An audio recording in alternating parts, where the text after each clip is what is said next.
En ce moment, je regarde une série trop bien qui s'appelle The Gilded Age, qui est du même créateur que Downton Abbey. J'ai dessiné les personnages en regardant la série, je vous fais les présentations.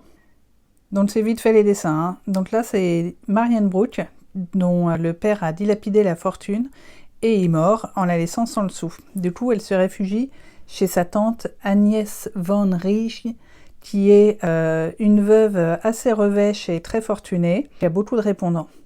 Avec sa sœur qui s'appelle Ada Brooke, donc elle est hébergée par sa sœur Agnès Van Riesch et elle lui fait tout le temps savoir que c'est elle la patronne. Donc eux, c'est une vieille famille de wasps très respectable, persuadée de descendre du Mayflower.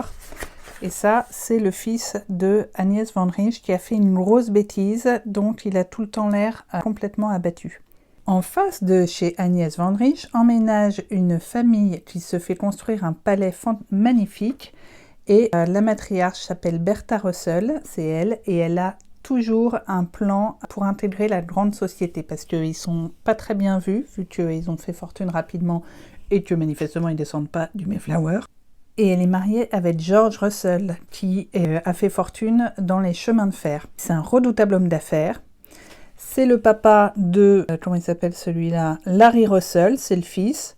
Que j'ai dessiné là aussi, qui est toujours plutôt beau gosse, très souriant, un peu insipide, mais ça va. Et ils ont une fille, la pauvre Gladys Russell, qui a toujours l'air très inquiète, parce qu'en fait, elle est un peu victime des manigances de sa mère pour rentrer dans la bonne société, parce que sa mère veut absolument la marier au plus haut parti possible.